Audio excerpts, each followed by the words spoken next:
Bien, entonces, esta sería la segunda parte de la lectura de Coase de la naturaleza de la empresa. Y entonces me gustaría más o menos que nos pusiéramos en contexto y que me platicaran qué se acuerdan de esa primera sesión que vimos. A ver, Osvaldo, Norma, José Carlos, Israel. ¿Qué es Ah, lo que trata de explicar Coase? pues en primera parte tenemos que definir bien a lo que se refiere con lo de empresa. Ok. ¿En qué contexto visualiza la empresa? Ujú. Porque al principio yo cuando leí la lectura decía que empresa, entonces yo hacía referencia a empresa actualmente, pero ya si nos vemos en el contexto, la empresa que él en sus tiempos era en los años 30, entonces la empresa no era como la conocemos actualmente. Una, Ujú. entonces ya tenía bien definido lo que era empresa, a lo que él hacía referencia. También trabajamos, bueno, se vio Ujú. lo que es, a lo que hacía referencia fuera de la empresa y dentro de la empresa, Ok. que era las transacciones, bueno, fuera de la empresa, que el que coordina las transacciones es el anterior en el mercado y dentro de la empresa el que coordina es el empresario. Ok. También vimos que era lo de integración vertical. El, Ajá. integración vertical hacía referencia a los, como que a los procesos de producción que tiene una empresa para ser más competitiva, por decir. Ujú. Ah, y dio el ejemplo de Ford, de cómo desde el principio que se elabora un carro hasta Ajá. el último proceso que es ya el carro en construcción. Ajá. ¿Qué proceso tienen que pasar para llegar a eso? Entonces se requiere de pintura, se requiere de la fabricación de llantas, entonces eso implica integración vertical. Ujú. Y por último, se estaba viendo lo relacionado a precios relevantes, Ujú. que era lo último que se quedó. Eso es lo que recuerdo. Ok, gracias, Norma. ¿Alguien más? ¿Se acuerdan o Yo, no? doctora. A ver, adelante. Adelante, Osvaldo. Bueno, agregando un poco a lo que mencionó la compañera, el autor hacía distinción entre la manera en que los neoclásicos miran a la empresa y la empresa que él estudia, ¿no?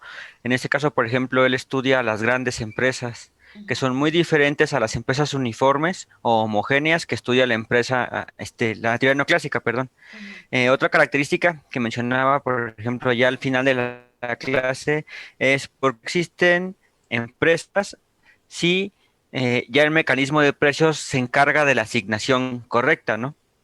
En este caso, bueno, el autor lo que menciona es que en realidad realmente hay un costo por obtener la información, ¿no? Los neoclásicos mencionan que pues, la información está dada y que cualquier agente como racional es capaz de obtenerla y asimilarla perfectamente, ¿no? Sin embargo, para el autor no es así. O sea, la empresa tiene, perdón, la información tiene un costo y ese costo es el de descubrir los precios relevantes, es decir, obtener la información de cuáles son los precios y cuál es el mejor para la empresa, ¿no? En este caso, al final también mencionábamos que este costo se puede reducir si existen empresas especializadas para obtener esa información y proporcionarla. Sin embargo, como dije, se reduce porque el costo sigue existiendo, ¿no? Porque las empresas lo venden y bueno, ese es un poco de lo que puedo aportar. Ok, gracias, Israel. ¿Alguien más? José Carlos, Catalina, Osvaldo. No se Pues vayan a desayunar, a ver aquí, yo opinen. también recuerdo un poco de cuando cuestiona la parte en la que el factor trabajo se mueve de un área a otra, Ajá. siendo que no hay un aumento en el precio de su salario Ujú. al moverse de un área a otra, ¿no? Entonces esto planteaba una, un nuevo paradigma para la teoría, ¿no? De que la asignación de recursos dentro de la empresa se da por el mecanismo de los precios, ¿no? Entonces, él señala esta parte en la que hay un agente coordinador de los recursos y lo asigna como al empresario. Ok. Fíjense, partimos entonces que cuál es la visión. Voy a compartirles pantalla. Denme un minutito, nada más. Ok.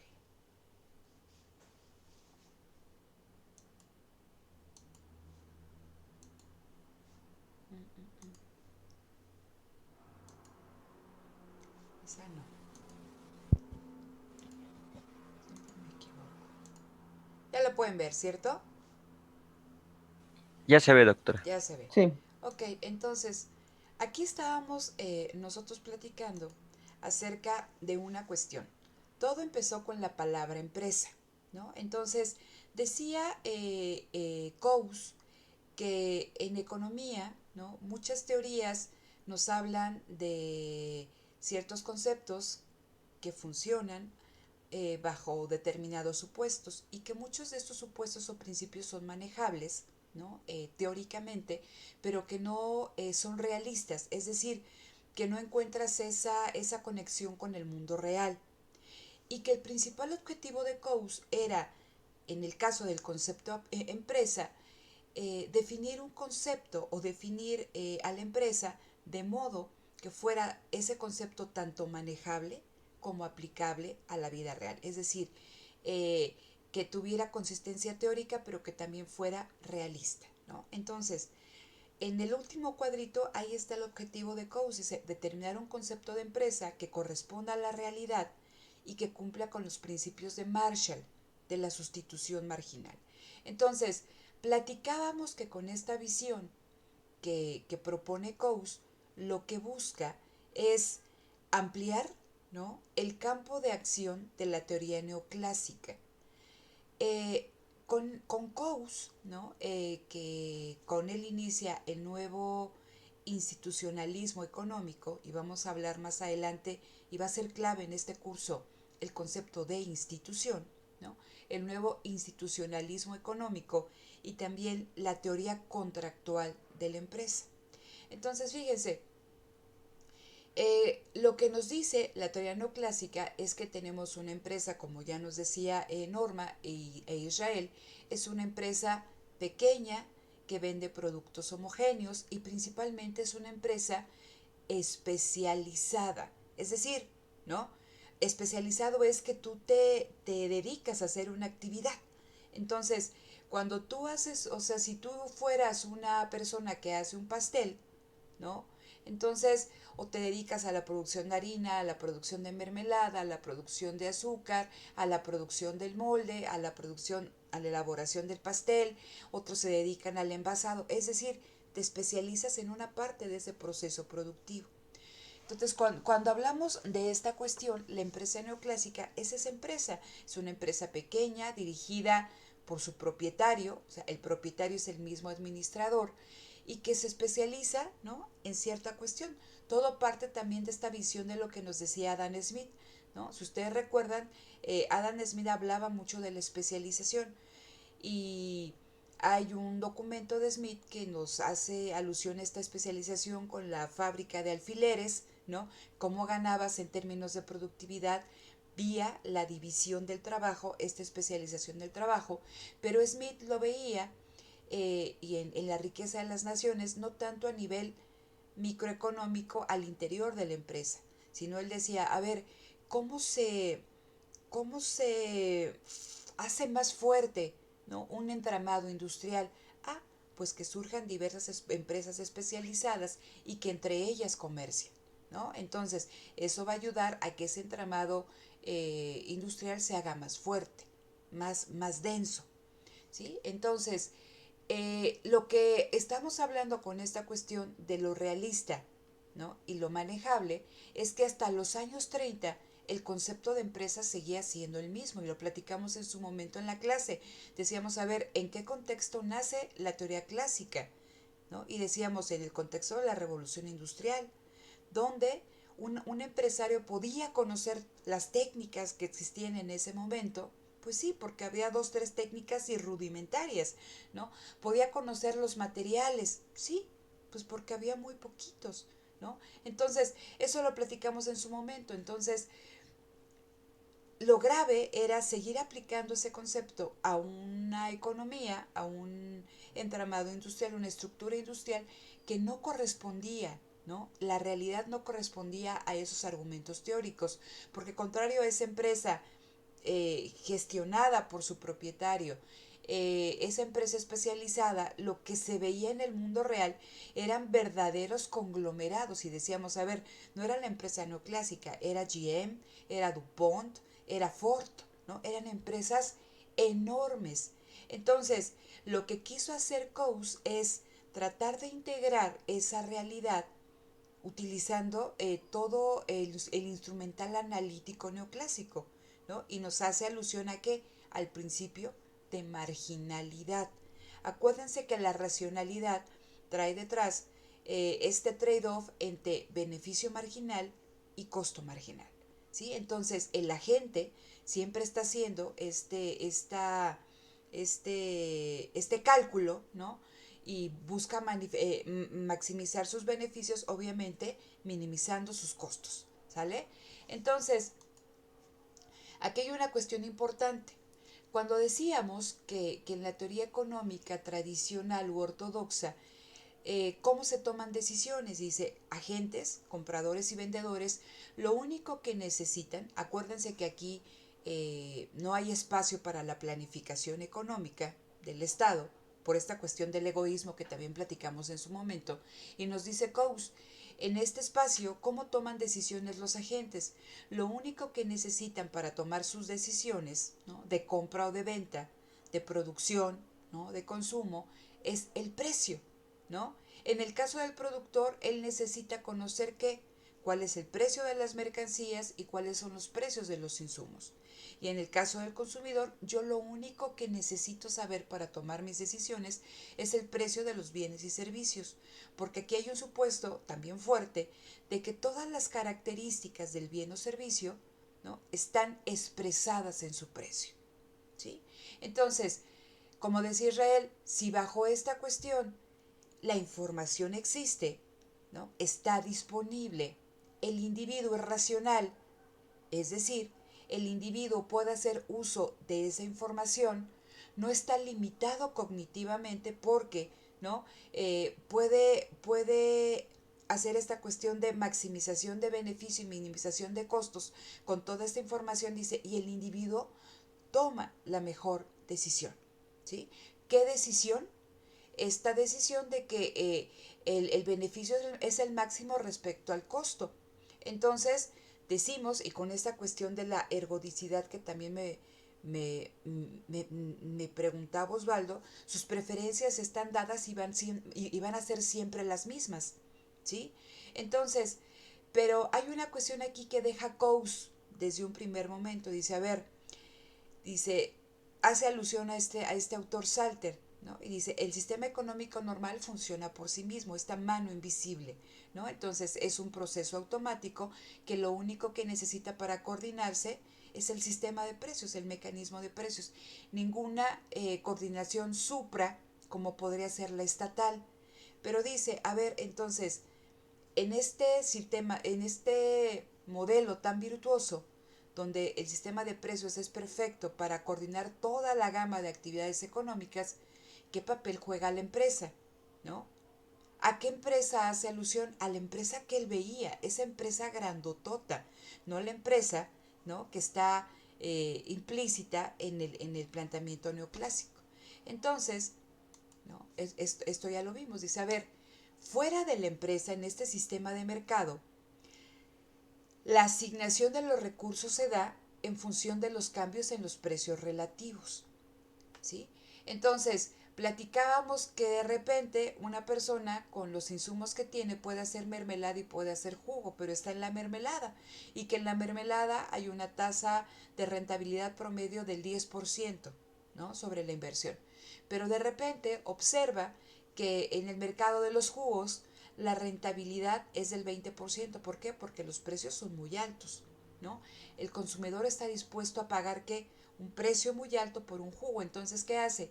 Dado que no existen barreras ni de entrada ni de salida y que se conocen todas las técnicas disponibles, entonces esa persona puede salir del mercado de mermeladas y se va al mercado de jugos ante esas ganancias extraordinarias.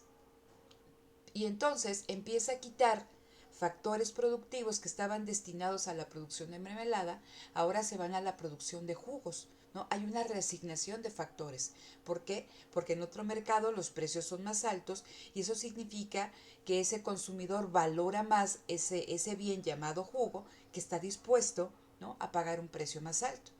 Y eso que puede hacer ese productor, ¿no?, de salir del mercado de mermeladas y reasignar factores productivos, también lo pueden hacer los demás productores.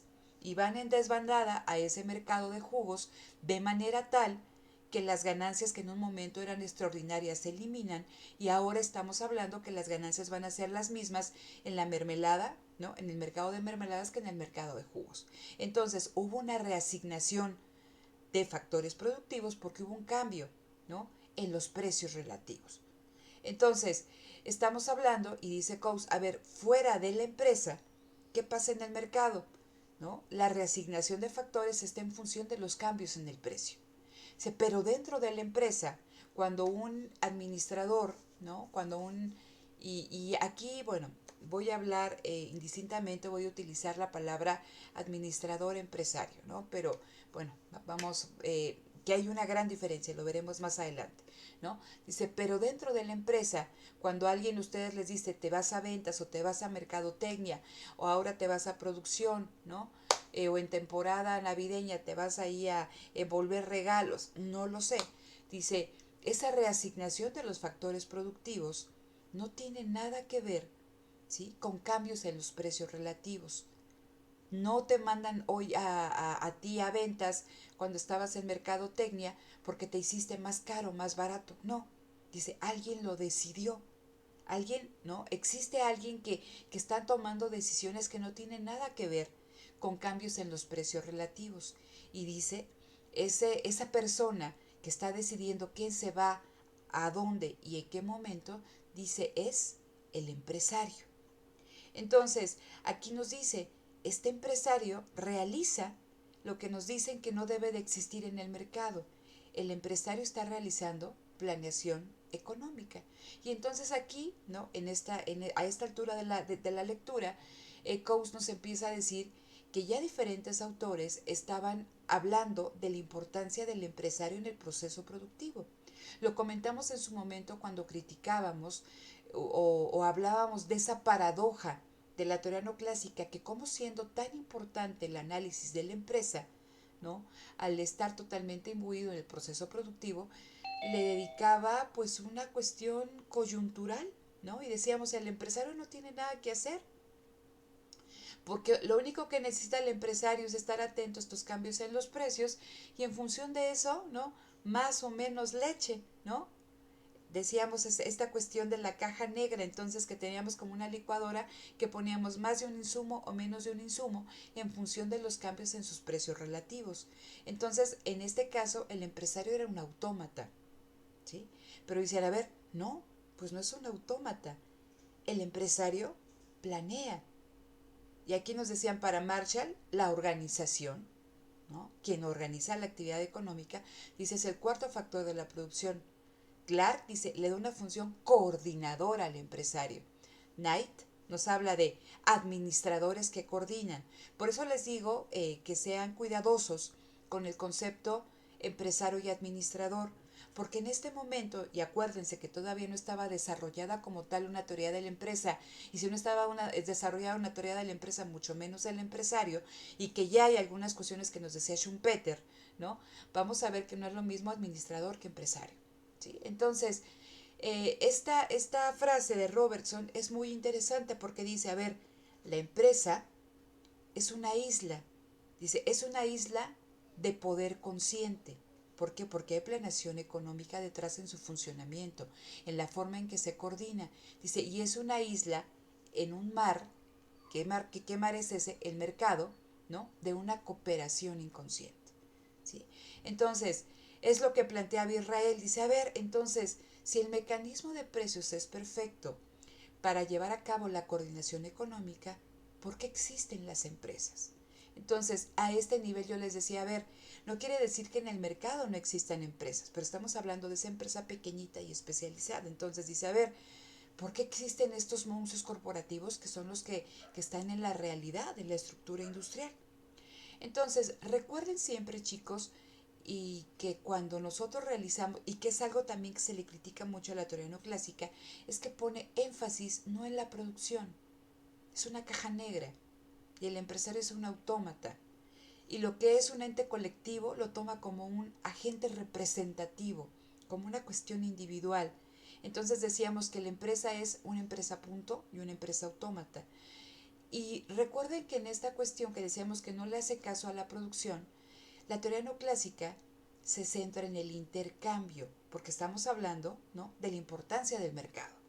Entonces, siempre que hay un intercambio, estamos hablando de que hay una compraventa, lo que media en la compraventa es un contrato. Y decíamos que cuando ustedes van y les dan, compran cualquier cosa y les dan un ticket, les dan una nota, eso es un contrato. ¿Sí? Entonces, ¿por qué? Porque se especifica qué les venden, la cantidad, el día, ¿no?, el precio.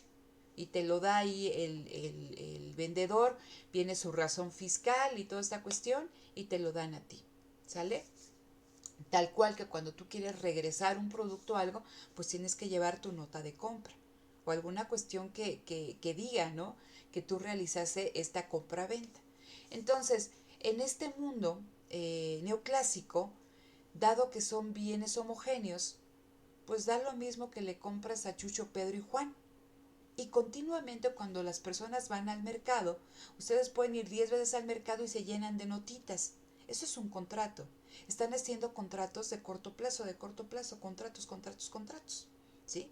Entonces, decíamos que con esta nueva economía institucional también da paso a la teoría contractual de la empresa. ¿Sale? Entonces, esto es lo que ya platicábamos, fíjense. Pongan atención en esto de los contratos porque lo vamos a retomar un poquito más adelante.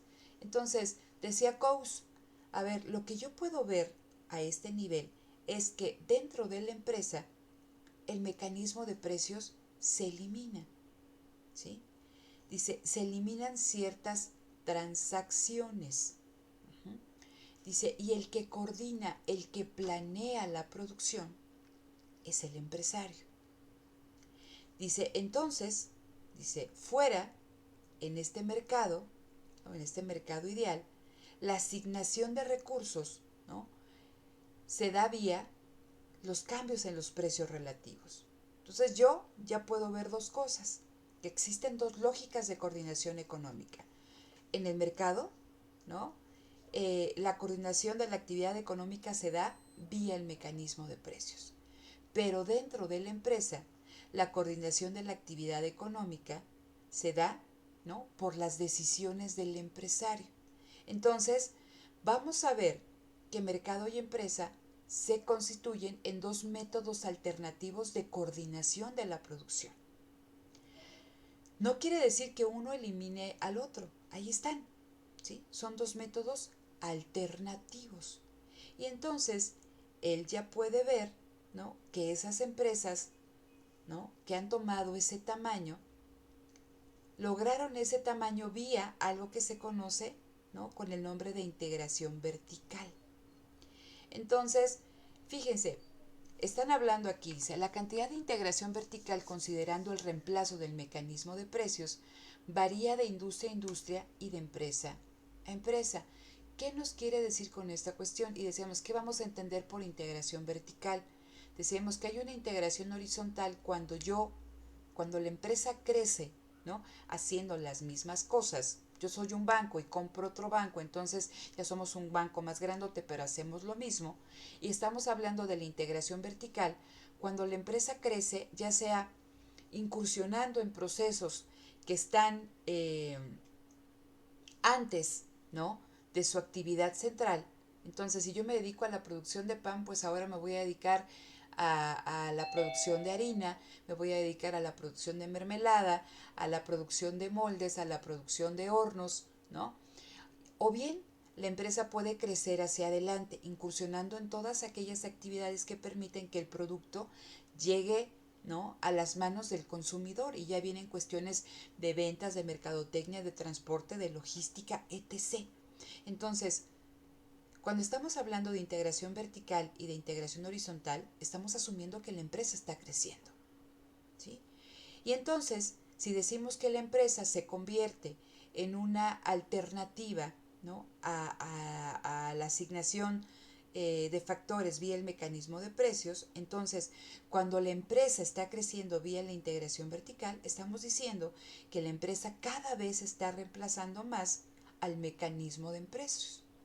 Y que eso, dice Coase, va a variar de empresa a empresa y de industria a industria. Entonces puede existir empresas que estén más o menos integradas verticalmente.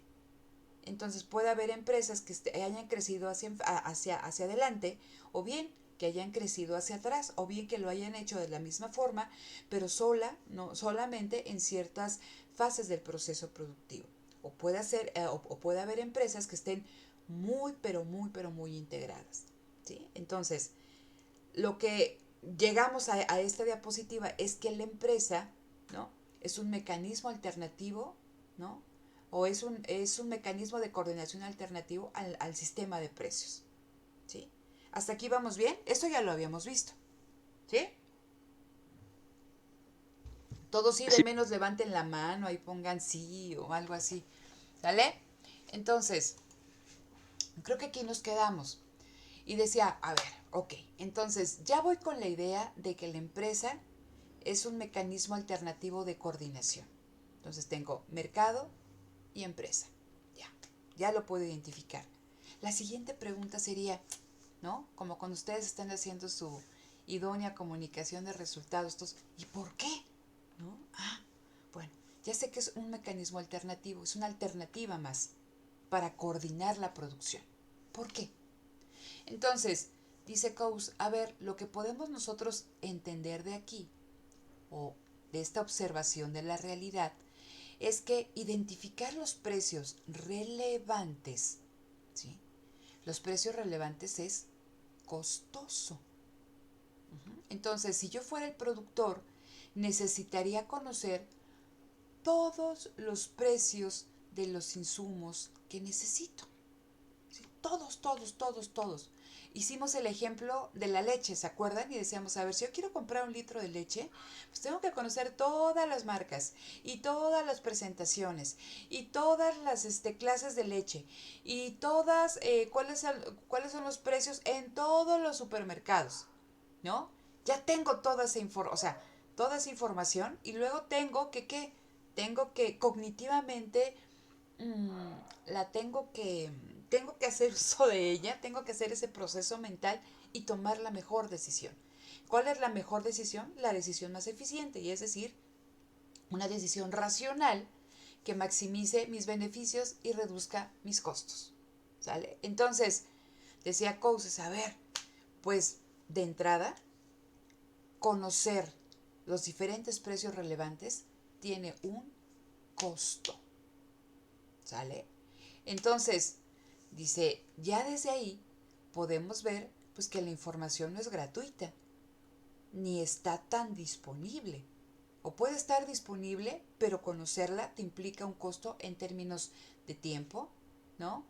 Y de dinero. Imagínense ustedes el Buen Fin cuando se quieren comprar sus pantallas, ¿no? Entonces, de menos, a pesar de que la información esté disponible y esté publicada, pues hay alguna que esté publicada, pero ¿qué tal si hay una buena oferta ahí al lado de tu casa en la mueblería, que creo que ya ni hay, ¿no? Entonces, tienes que ir buscando, entonces te agarras el camión o tu coche y te vas a los centros comerciales, al Walmart, al Soriana, a todo lo demás, o a estas tiendas departamentales, entonces, o aquí en internet, pero eso implica ¿qué? ¿No? Implica un costo en tiempo, el internet, en electricidad, y luego ya tienes la información y estás, ¿cuál compro? ¿No? Y todavía cuando compras no sabes si hiciste la mejor compra porque qué tal si en el otro lado, ¿no? Entonces estamos hablando que aunque esté disponible, te implica un costo y quizá, ¿no? Tu capacidad cognitiva no es suficiente para tomar esa decisión que sea la más eficiente ni la más racional. Entonces, esa es una primera cuestión. La segunda cuestión tiene que ver con el contrato. Cuando nosotros compramos algo, y lo que estamos, cuando nosotros intercambiamos, media un contrato. ¿Sí? Hay un contrato entre esa compra y esa venta. Entonces, yo les decía que cuando algo te sale defectuoso, tú vas, ¿no? Ahí con la persona y le dices, oye, pues me salió defectuoso.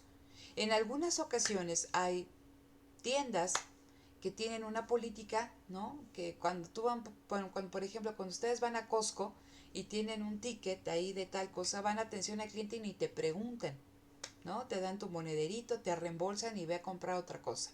Pero hay negocios que no tienen esa política y entonces, no, pues cuando lo compraste, no sé qué, tal, ¿no? Si es una hamburguesa, pues tal, sí, ¿no? Pues no. Pero si te enfermaste y hubo costos de hospitalización y todo lo demás, te tienes que meter en un pleito, ¿no? ¿Para que qué? Para que te cumplan porque te intoxicaron. Y muchas veces no lo logras. Entonces, también tenemos que ver esta cuestión del contrato. Y por eso decíamos que cuando una empresa crece de forma vertical, tiene que ver algo que no está presente en estos mundos ergódicos neoclásicos, que es la incertidumbre. ¿Y en qué sentido? Fíjense, ¿qué pasa cuando existe una empresa? Si yo fuera una empresa y necesito contratar a un trabajador, pues tendría que estar continuamente yendo al mercado y estar, ¿no? Redactando contratos todos los días, todos los días, todos los días, todos los días, porque decimos que es esta cuestión de yo contrato en función de los cambios en los precios relativos, más trabajo, más capital, menos capital. Dice, pero ¿qué pasa cuando existe una empresa? Ah, pues que la empresa dice, a ver Israel, no te voy a contratar todos los días, te voy a redactar un contrato de largo plazo, ¿sí? Y entonces, ¿qué pasa con ese contrato? Dice, el contrato no se elimina, pero sí se reduce. La empresa no tiene que estar continuamente yendo al mercado a hacerse de factores de la producción. ¿Cuándo? ¿Puede qué? Cuando puede en un contrato hacer alusión aquí con Israel. ¿Sabes qué? Israel, tú vas a estar contratado de hoy 22 de septiembre a 22 de diciembre. Estas van a ser tus funciones, ¿no? Esta va a ser tu salario, tu remuneración, y tú quedas obligado a obedecer ciertas instrucciones. Fíjense, cuando yo voy al mercado y estoy contratando trabajo, puede que el trabajador haga lo que yo quiero, ¿no? O que no lo haga y que yo me ponga con una disputa ahí. Pero cuando yo contrato a un factor, en este caso, ¿no? La Fuerza de Trabajo de Israel, yo en el contrato, ¿no? Yo voy a poner en reglas, en términos generales, qué es lo que quiero que Israel haga. ¿Por qué? Porque recuerden que está presente esta cuestión de la incertidumbre. Cuando nosotros nos contratamos, no sé si ustedes han trabajado en algún momento, pero te dicen, a ver, estas son sus funciones, en términos generales, pero en términos finos, ¿no? Nosotros quedamos obligados a hacer ciertas cuestiones. Obviamente que no denigren ciertas cuestiones y que se adecuen a lo que viene ahí en el contrato. Pero ¿por qué no ponen todo aquello que estamos haciendo? No lo ponen porque estamos hablando de que la empresa trabaja en un contexto de incertidumbre y todas las contingencias, ¿no? No se pueden prever, no hay ningún contrato, y es una cuestión que lo vamos a ver más adelante, no hay ningún contrato completo, ¿sí? Entonces, la completitud de los contratos también trae problemas de contratación, ¿sí? Tú no puedes poner todas las eventualidades. Véanlo en términos de esta contingencia sanitaria. Si alguno de ustedes tiene un seguro de gastos médicos mayores, estoy segurísima que en septiembre del año pasado, al menos aquí en México, o en junio, no tenía ninguna cláusula de COVID, ¿no? Entonces, si una persona dice, pues eso ni lo conozco, pero ¿qué ha pasado? Ahora si ustedes ven toda esta cuestión de los seguros de gastos médicos mayores, híjole, ya se han tenido que adecuar. ¿Por qué? Porque hay una enfermedad y las personas necesitan hacerse pruebas y ahí te dicen, a ver, si tú sientes que estás enfermo, si vas a un laboratorio te cuesta tanto, pero si tu prueba sale negativa, eso lo cubres tú. Si sale positiva, entonces sí te lo cubre el seguro, ¿no? Pero era una eventualidad que tú no podías contemplar hace un año. ¿Por qué? Porque no existía. Entonces no hay ningún contrato completo, estos se tienen que adecuar. Pero todo esto, chicos, también, y quiero que ustedes lo entiendan, la redacción de un contrato implica costos. Lo vamos a ver con Williamson. Hay costos ex ante y hay costos ex post. Ustedes han visto toda esta cuestión de cuando se casan las estrellas de Hollywood, ¿no? Y que se va, imagínense, nuevamente se nos vuelve a matrimoniar Brad Pitt ahora con la novia alemana, bueno, no, que está casado, con la novia que tiene, ¿sale? Entonces, antes de que se casen, existen los famosos contratos prematrimoniales. Entonces ahí tú dices, si me engañas tanto, no me tienes que dejar en 2 años, y si están los chamacos, se quedan conmigo. O sea, todo se trata de qué? Todo se trata de amarrar antes, ¿no? De que se dé esta cuestión que se llama matrimonio, que es un contrato, ¿no? El matrimonio es un contrato. ¿Y qué pasa, no? Entonces, ya hubo un costo en la redacción de este contrato, porque hay una negociación entre los dos actores de Hollywood en función, los dos tienen bienes, patrimonio, que sí, que no, entonces hay costos de negociación. Ya llegamos al contrato. Ahora, ¿sí? Tenemos que dar una vigilancia a que se cumpla ese contrato. Y si no se cumple, vienen costos de qué? Vienen estos costos ex post. Porque entonces imagínense que Brad Pitt engañó a la muchacha y entonces eso no estaba en la cláusula o sí estaba y empieza, ¿no? Toda esta pelea legal. Entonces, un contrato genera costos. Y la existencia de una empresa hace que ¿qué? Que no tengas que estar yendo continuamente al mercado y estar contratando todos los días con los diferentes factores de la producción, sino que al estar constituida una empresa, esta empresa puede redactar, ¿no? Un contrato de largo plazo y ahí especificar en términos generales cuáles van a ser las obligaciones de este factor, estoy hablando del trabajo, a cambio de una remuneración. No se eliminan los costos, pero sí se reducen, ¿no? Entonces, podemos ver, dice Coase, los beneficios de la empresa desde esta cuestión del costo del mecanismo de precios, ¿no? De los costos que derivan de los contratos. Y también dice Coase, no en este documento de la naturaleza de la empresa, en otros documentos dice, ojo con la incertidumbre, ¿sí? Dice, si nosotros necesitamos un clavo, podemos ir a la ferretería que tenemos aquí en la esquina, a una tienda más grande. Es un clavo con unas dimensiones estandarizadas. Si no se lo compro a Hugo, Pedro, Paco, Luis, se lo puedo comprar a Chuchito Pérez. Pero ¿qué pasa cuando un bien gana en especificidad? Ah, entonces quiero un clavo que sea la mitad azul, la mitad verde y que tenga la cabeza morada, ¿no? Entonces, y que tenga la punta con ciertas características, troquelada y todo lo demás. Ah, caray, pues eso no lo venden Hugo, Paco y Luis, nada más lo vende Chuchito. Entonces, yo estoy, yo dependo, ¿no? De ese proveedor en específico, porque es el que, ¿qué? Es el que provee, ¿no? Ese bien que yo necesito. Entonces, si esa persona no me entrega a tiempo, si el clavo está fuera de especificaciones y todo lo demás, yo en mi proceso productivo propio voy a tener problemas. Entonces también dicen y estos autores, pero ya lo planteaba Coase, en función de la especificidad del activo, es que la empresa decide internalizar, ¿no? Su producción. Y si decide internalizarla, estamos diciendo que está creciendo vía la integración vertical, porque la empresa hace otra cosa, ahora va a producir clavos y la empresa se expande. Y eso también tiene que ver, ¿no? Con cuestiones de crecimiento. Dime, Iván. Bueno, yo mandé la reacción porque me gustó esta explicación, o sea, al menos esta parte, como que sí la capté muy bien. Ah, ok, no, exactamente, ¿no? Entonces, fíjense, aquí donde dice esta cuestión de la naturaleza de la empresa, dice,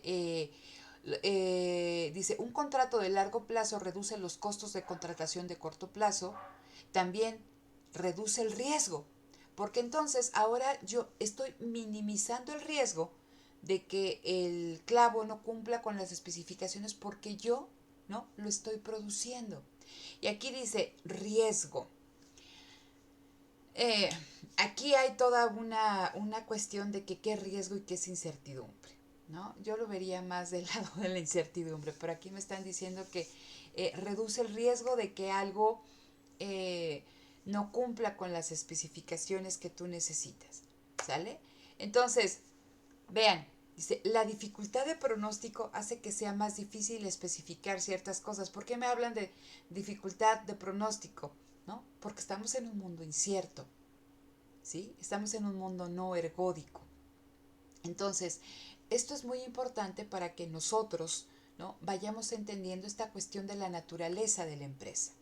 Entonces dice, la operación de un mercado cuesta, y si se deja que cierta autoridad, ¿quién es esta autoridad? Un empresario, dirija los recursos, ciertos costos se ahorran.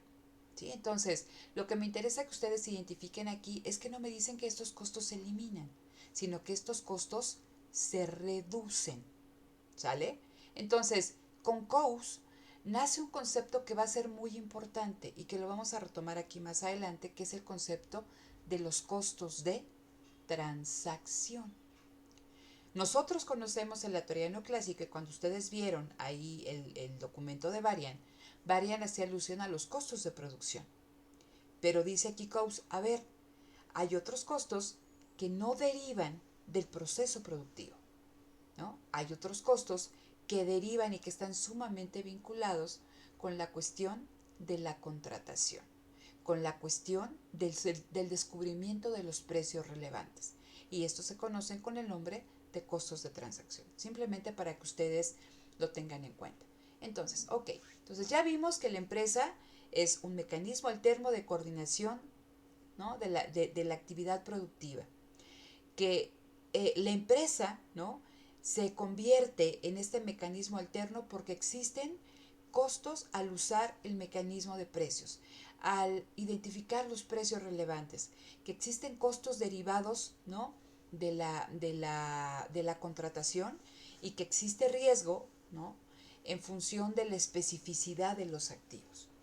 Entonces, dice aquí, a ver, ok, entonces ya entendí que la empresa surge por eso y que en función de también de este riesgo, la empresa va a decidir crecer vía integración vertical. Bueno, ya, voy entendiendo esas cosas. La siguiente cuestión que se empieza a preguntar COUS, ¿y existe un límite, ¿no?, al crecimiento de la empresa? ¿Existe un límite a esta integración vertical? Y aquí es donde viene o donde retoma este instrumental analítico neoclásico. ¿Se acuerdan que hablábamos del concepto de marginalidad? Entonces empieza a decir COUS, a ver, ojo, cuando estamos diciendo alternativo, ¿le hago caso a Chucho o le hago caso a Pedro, a Chuchita o a Juanita? Son mis dos alternativas, ¿sale? Siempre puedo regresar, ¿no?, a una u otra. Entonces, en el caso del empresario, dice, el empresario está autorizado, dice COUS, dice, puede internalizar ciertos procesos productivos. Cuando estoy hablando de internalizar, chicos, hago alusión a esto, ¿no?, de la integración vertical, hacerlo por él mismo. Dice, siempre y cuando lo haga a un costo menor, ¿sí?, que el costo al cual se puede adquirir en el mercado, ¿sí? Dice, en caso contrario, el empresario debe regresar al mercado. ¿Ok? Entonces, viene aquí, ¿no? Vean, esto ya lo platicamos, ¿no? Pero va sobre la misma lógica. Dice, la incertidumbre de la empresa. Dice, la empresa es un sistema de relaciones. Ojo, entonces aquí ya están abriendo esta caja negra, ¿sí? Dice, algo sucede dentro, ¿no? Diferentes individuos se relacionan bajo la dirección de alguien. Dice, entonces, la empresa es un sistema de relaciones que surge cuando la dirección de los recursos, ¿no?, la coordinación de los recursos depende del empresario. Una empresa se hace más grande en la medida que el empresario organiza transacciones adicionales. Es lo que les estaba comentando, internaliza.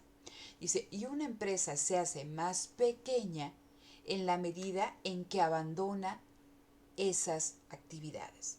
Entonces, que aquí nos va introduciendo Coase a esta cuestión de los límites de la empresa. Más grande significa más integración vertical, más supresión del mercado, ¿sí? Entonces, dejas ahí al mercado y esas actividades lo haces tú, y la asignación y la coordinación de los recursos depende de lo que diga el empresario. Caso contrario, si la empresa va a disminuir su tamaño, si saca actividades, ya no produzca el clavo, si ahora produzco el clavo soy más grande. Si dejo de producir el clavo y lo vuelvo a comprar en el mercado, soy más pequeña, ¿sí? Entonces, dice Coase, dice, vamos a estudiar qué fuerzas están detrás del tamaño de la empresa, que sea más grande o que sea más pequeña, y cómo lo vinculo con esta cuestión del costo, ¿no?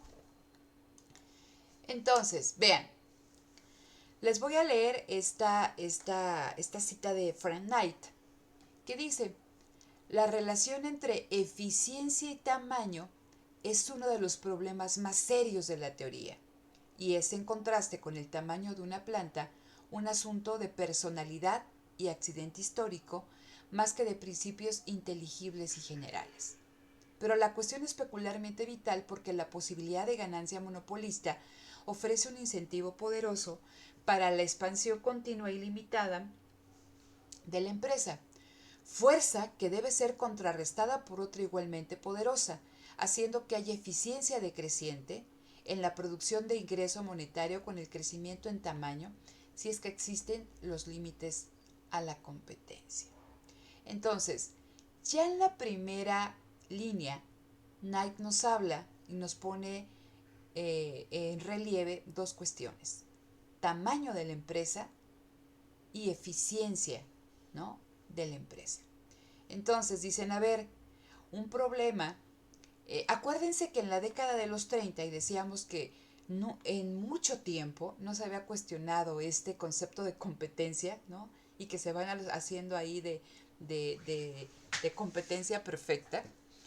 En la década de los 30 empieza Chamberlain, empieza Joan Robinson, empieza Rafa, empiezan a criticar este concepto y hablaban de la competencia de las estructuras oligopólicas, de la competencia imperfecta, de la competencia monopolística, ¿no? Entonces, siempre nos han dicho, ¿no?, que los monopolios son todo lo contrario, ¿no?, a un mercado de competencia perfecta, y que los monopolios son ineficientes y que son, ¿cómo se llama?, dañinos para el bienestar social. ¿Sale? ¿Por qué? Porque el monopolista o en una estructura oligopólica se pueden dar, existe espacio para la colusión, para la fijación de precios y de cantidades. Entonces el monopolio es ineficiente, ¿no? Entonces ya aquí plantea Knight, ¿no?, esta cuestión, a ver, pues una empresa entre más grande sea, pues menos eficiente. Dice, pero muchos de estos empresarios buscan esta expansión continua e ilimitada porque les da un poder de mercado y un poder monopólico, ¿no? Entonces dice, entonces tenemos dos fuerzas. Una, ¿no?, estas empresas grandototas, estos grandes corporativos, decía Knight, que están buscando continuamente expandirse para tener este poder de mercado y tener la posibilidad de hacerse con la ganancia monopolista, dice, y esa fuerza tiene que ser contrarrestada con otra, ¿no?, dice, igualmente poderosa. Entonces dice, haciendo que haya una eficiencia decreciente a medida que aumenta el tamaño de la empresa, ¿sí? Entonces estamos hablando de qué fuerza tendería a atenuar esa expansión ilimitada, ¿no?, de las empresas que buscan ganancias monopólicas. Y entonces, aquí nos dice Coase, ok, está interesante. Entonces dice, ¿por qué no solamente una empresa grandotota pues realiza toda la producción? ¿Sí? Dice, y aquí viene donde está implícita la lógica neoclásica. Dice, es que una empresa no puede crecer de manera desorbitada, de modo que en cada industria una sola empresa produzca todo. Dice, porque ¿qué creen? Existen rendimientos decrecientes en la función del empresario. ¿Cuál es la función del empresario? Coordinar la actividad productiva. Entonces, por eso les puse ahí a estas dos personas, ¿no? Y muchos de esos los encontramos ahí en las esquinas de las calles, ¿no? O sea, ustedes imagínense que empiezan con estos bolos, ¿no? Y empiezan con uno, ahí a pasarlo de una mano a otro. Pues la perspectiva de que se les caiga pues es bien pequeñita, porque nada más estoy pasando de una mano a otra uno de estos bolos o de estas, no sé qué nombre se les dé a estas cosas, ¿no? Cuando tú estás ya con dos de estas bolitas o dos de estas cositas, pues existe una mayor probabilidad de que se te caiga alguna, pero pues más o menos ahí la libras, ahora 3, ahora 5, ahora 10. ¿Qué pasa cuando ya estás con 20 de estas cosas? Porque existe un riesgo importante, existe la posibilidad, ¿no?, de que alguna de estos bolos se te caiga, ¿sí? Entonces, este ejemplo nos sirve para visualizar que en la lógica de Coase, estas bolitas, ¿no?, él las puede encontrar el símil en las actividades que va a coordinar el empresario. Y nos dice, a medida, o sea, el empresario dentro de la empresa es el que coordina el proceso productivo. Entonces ahora hace clavos, ahora hace mermelada, ahora hace harina, ahora hace moldes, ahora tiene una división de transporte, tal. Pueden ser, ¿no?, actividades que estén totalmente disociadas unas de otras, ¿sí? Entonces dice, a medida que el empresario va internalizando actividades dentro de la empresa, puede que, ¿no? Dice, esto dice, hablábamos, ¿no?, de que el empresario va a internalizar siempre que los costos de hacer esa actividad sean menores, ¿no?, que lo que le puede costar en el mercado. Dice, pero también al estar internalizando, los costos de que se equivoque aumentan. Y eso se va a reflejar en costos más altos de lo que le costaría en el mercado, ¿sí? Entonces dice, dado que existen rendimientos decrecientes en la función empresarial, porque aquí nos dicen que también el empresario tiene un límite en su capacidad cognitiva, que no puedes estar atendiendo 1000 fuegos. Entonces, imagínense que ustedes son cocineros y están ahí con una hornilla, ahora que tienen 50 hornillas y que tienen que estar atentos a todos, porque ustedes coordinan. Lo importante que ustedes vean aquí con Coase es que la coordinación de la actividad económica depende de quién, de una sola persona. Hay una cuestión jerárquica dentro de la empresa, sí, pero, o sea, el empresario es el que da las órdenes. No es una relación de igualdad. En ningún momento me está diciendo hay diferentes gerentes. No, me dice, y eso es importante, lo vamos a platicar más adelante, ¿no? Entonces, me está diciendo que el empresario, una sola persona, es el que está coordinando toda la actividad económica. Entonces dice, este empresario se puede equivocar en la asignación de los recursos. Y eso se va a reflejar ¿qué? En que los costos de internalizar esa actividad resulten más caros que los costos que podrían derivar de una operación de mercado. Entonces, dice aquí, dice, vamos a encontrar que a medida que aumentan las transacciones es más probable que fracasen ubicar a los factores de la producción en sus usos más productivos. Es decir, que la pérdida por el desperdicio de los recursos sea igual a los costos de mercado. Dice, y todo se va a ver reflejado, ¿no?, en los precios. Entonces, cuando el empresario está haciendo una ineficiente asignación de los recursos, sus costos van a ser superiores a los costos del mercado. ¿Qué tiene que hacer la empresa en consecuencia?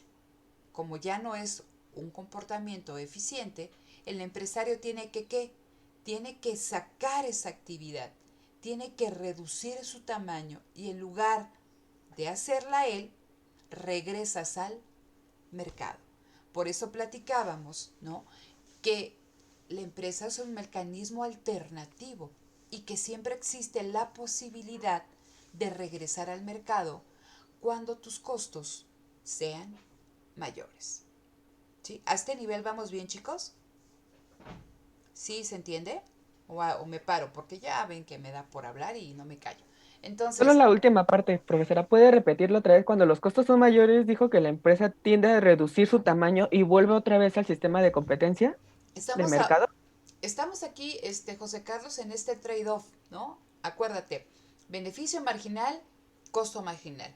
Entonces, si el beneficio del empresario por organizar una actividad adicional es mayor que el costo en el que incurre por organizarla, la va a organizar, ¿no? La va a internalizar y la empresa crece, ¿sí?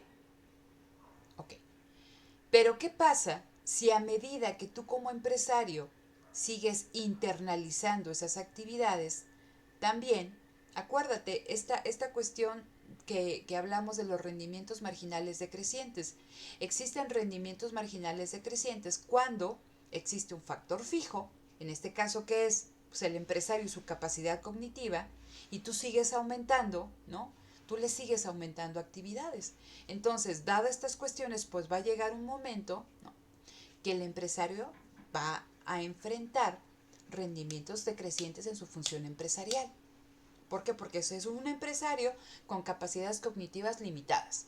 Entonces, dice aquí, ¿cómo se va a reflejar, ¿no?, esos rendimientos decrecientes? Que los costos, ¿no?, de organizar actividades, ¿no?, adicionales van a ir superando a los beneficios de organizar esa actividad. Es decir, el costo marginal va a ser mayor que el beneficio marginal. Y eso te está hablando, y seguimos con todo el instrumental neoclásico, de pérdida de eficiencia. Entonces, ¿qué tiene que hacer el empresario? ¿No? El costo marginal mayor que el beneficio marginal, ¿no? Entonces, tienes que, ¿qué? Tienes que desinternalizar esa actividad, sacar esa actividad y volver a ¿qué? Acudir al mercado para que tú la puedas adquirir. Y entonces, en esa cuestión, la empresa disminuye su tamaño. Esa es la fuerza compensadora, ¿no?, que hace que las empresas, que una sola empresa no domine una industria. ¿Sé por qué? Porque hay una pérdida de eficiencia. Y seguimos bajo la lógica de que el monopolio es ineficiente. ¿Sale? ¿Sí quedó Sí, claro? Entonces, aquí cuando nos dice la naturaleza de la empresa, dice, la empresa tiende a crecer, dice, en la medida en que los costos de organización, ¿de qué? Pues del proceso productivo, sean menores y aumenten lentamente con un incremento en las transacciones organizadas.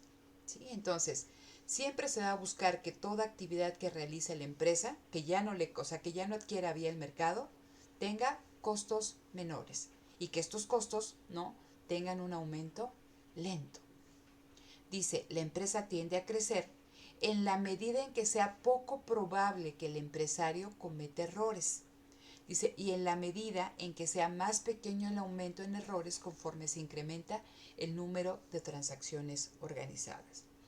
Dice, la empresa tiende a crecer en la medida en que sea más grande la disminución o en la medida en que sea más pequeño el aumento en el precio de oferta de los factores relativo a empresas de mayor tamaño.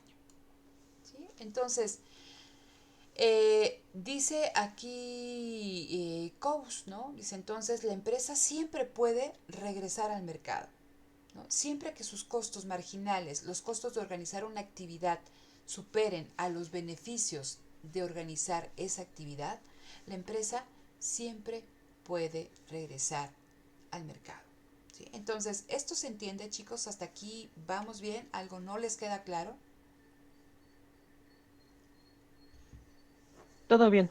¿Todo bien? ¿Los demás todo bien? Iván, Norma, Yo tengo una pregunta, profesora, pero creo que es como con respecto a lo que estábamos viendo anteriormente sobre las transacciones. a ver, dime, Iván.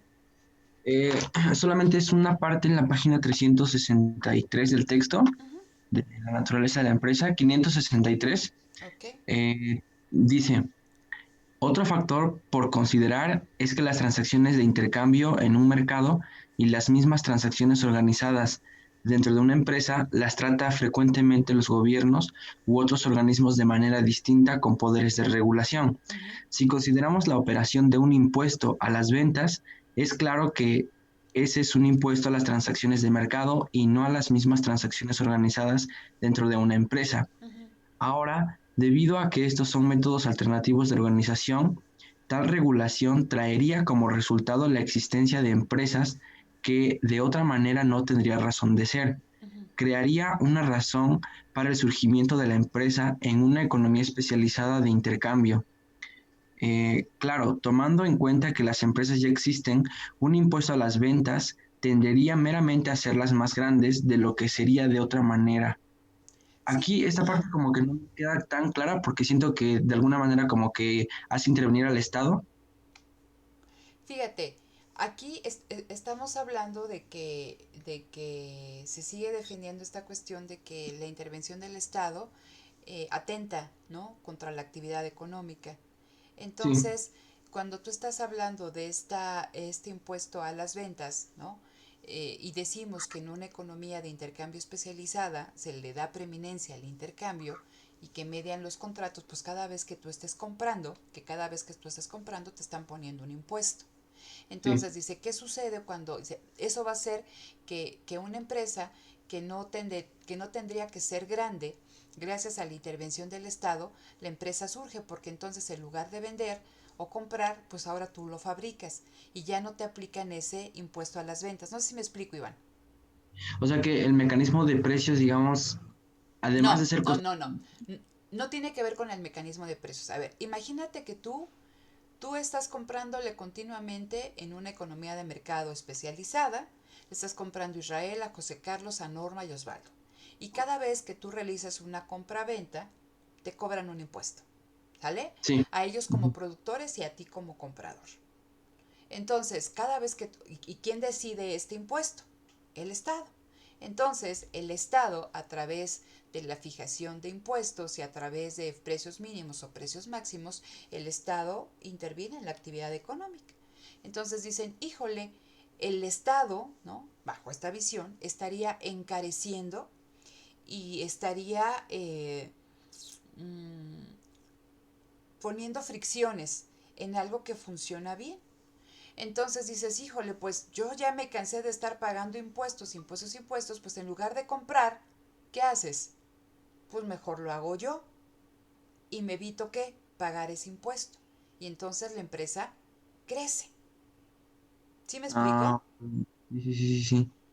Ujú. O sea que digamos que todas las operaciones de intercambio que uno las haría en el mercado normal, si uno asume la, la producción de aquellos bienes, entonces pues los impuestos ahora son menores, lo cual incentiva que pues yo siga produciendo, ¿no? Si soy un empresario. Si tú lo produces y ya no lo compres, pues ya no te aplican el impuesto a la compra o a la venta, ¿no? Entonces, dice, eso puede hacer que las empresas sean más grandes de lo que tendrían que ser, ¿sí? Sí, sí, sí, sí, ah, ok. Sí, justo pues tenía como duda en este pequeño párrafo, pero sí, ya me quedó más claro. ¿Sí? Ok, Sí, ya me quedó más claro. Muchas perfecto. gracias. No de nada, Iván. Entonces, fíjense, aquí nos dice Coase también, dice, también estas pérdidas o este aumento en los costos, ¿no?, derivados de una mala asignación de los recursos, de errores, ¿no?, que puede cometer el empresario, piensen, ¿no?, que podrían aumentar a medida que se distribuyen espacialmente las transacciones organizadas. Entonces, estamos pensando en una empresa como una misma planta, un mismo lugar, un mismo espacio, donde la empresa crece hacia adelante y hacia atrás. Pero cuando estaban viendo ellos estos corporativos, pues Ford no tenía solamente una planta, tenía dos, tres, cuatro plantas y había una fábrica de neumáticos, una de volantes, otra de transmisores, otra de caucho, otra de todo lo de tratamiento de piel, ¿no? Entonces dice, y estas actividades se desarrollan en diferente espacio, ¿no? Tienen una distribución espacial distinta. Entonces dice aquí Coase, conforme más transacciones revise o realice el empresario, las deberá hacer en diferente tiempo y en diferente lugar. Y entonces dice, eso aumenta el riesgo de que se pierda eficiencia. ¿Sí? Entonces, dice, esto produce una razón adicional de por qué la eficiencia tenderá a disminuir, bueno, ahí está, ¿no? A medida que la empresa se haga más grande. Dice, todos aquellos factores que favorecen, ¿no? Eh, la... ¿Cómo se puede decir? La administración de la empresa ayudan a minimizar los costos, es decir, el teléfono, el telégrafo, bueno, ahí decía, ¿no? Teléfono, telégrafo, el internet, ¿no? Mejoras en las técnicas administrativas, esta cuestión de las videollamadas, ya no tienes que ir, ¿no? A otro lugar a ver cómo está ciertas cosas, ¿no? Sino que te conectas con alguien y ya puedes ver quizá el problema. Imagínense que haya una falla en una máquina, ¿no? Entonces, bajo esta lógica, el empresario tenía que ir a esa planta a ver la falla. No, aquí te vas con la computadora, le enseñas y ya te ahorraste ciertas cuestiones y lo resolviste en tiempo real, ¿no? No tuviste que esperar cierto tiempo. Entonces, de todos aquellos factores que ayuden a la coordinación de la actividad económica, que disminuyan, ¿no? El riesgo asociado a esta distribución espacial, van a actuar a favor de que la empresa crezca. O sea, todo cambio que mejore esa cercanía, esa mejora en la técnica administrativa, se tienden a incrementar el tamaño de la empresa, ¿no? Entonces, son diferentes, ¿cómo se llama? Explicaciones, y con lo que mencionaba Iván y que también es interesante, ¿no? Que o sea, Coase trataba, ¿no? De explicar por qué había esas empresas tan grandotas y también decía, ojo, pero no, las empresas tienen un límite a su crecimiento. Y ese límite, ¿no? Son los rendimientos marginales en la función empresarial. Ahora, aquí nos decía, ¿no? En este crecimiento, dice, ¿cómo puede crecer? Y es lo que platicábamos en un principio, una integración vertical o en una integración horizontal. A la primera él le llama combinación. Dice, transacciones que previamente organizaban dos o más empresarios, ahora lo organiza uno solo. O la integración, dice, implica la organización de transacciones que previamente se realizaban entre los empresarios en un mercado. Dice, son conceptos que pueden explicar el crecimiento por estas dos vías, haciendo manejable el total de la estructura competitiva mediante la técnica ordinaria del análisis económico. ¿Cuál es? ¿No? Esta cuestión del concepto de marginalidad. Entonces, aquí vuelvo a poner otra cita de Nay y ya con esto vamos cerrando. Dice, cuando la incertidumbre está presente y la teoría de decidir qué hacer y cómo hacerlo toma preeminencia sobre la ejecución de la organización interna de los grupos de producción, ya no es cuestión de indiferencia o detalle mecánico. La centralización de esta función de decisión y control es imperativo. Un proceso de concentración es inevitable. Y esto es bien interesante, chicos. Hay un documento, hay un libro de hecho que se llama El Estado Industrial de Galbraith, que también surge en este contexto y nos ofrece información acerca de esta estructura industrial en los Estados Unidos, cuando nos decía que estas grandes empresas, estos grandes corporativos, surgen para poder manejar la incertidumbre, ¿sí? Entonces, imagínense ustedes, y aquí yo pondría un paréntesis, ¿no? Siempre nos dicen que el monopolio es malo, ¿ok? Pues Microsoft es una empresa grandotota y es una estructura oligopólica y tenemos a Apple. Entonces yo creo que todas las computadoras, o sea, la mayoría tienen un sistema operativo y el de Microsoft, el Office y todo lo demás, salvo, ¿no? aquella marginalidad de las Mac. Entonces diríamos, híjole, es que es malo. Pero si no fuera por eso, no estaríamos haciendo lo que estamos haciendo nosotros ahorita. No podríamos estar utilizando una computadora, no podríamos estar compartiendo información, no podríamos estarnos viendo por una cuestión de una videollamada. Toda esta tecnología, ¿sí? Todos estos avances, ¿no? Que nosotros tomamos como dados, tuvieron detrás un proceso de investigación y desarrollo. Y un proceso de investigación y desarrollo que involucra costos millonarios, Y un proceso de investigación y desarrollo es totalmente incierto. Lo empiezas en A, pero no sabes si vas a terminar en B, en C, en D, en F o si termines, ¿no? Entonces, ¿esto quién lo puede hacer? Eso no lo puede hacer la MIPYME, Israel, porque no tiene ni los fondos, ni los recursos, ni los recursos financieros, ni los recursos humanos, ni cuestión de investigación, ni el conocimiento. ¿Quién tiene todos esos recursos para hacerlo? La empresa, pero no cualquier empresa, la gran empresa, estas empresas, ¿no? Entonces, pero para realizar esa inversión, ¿sí?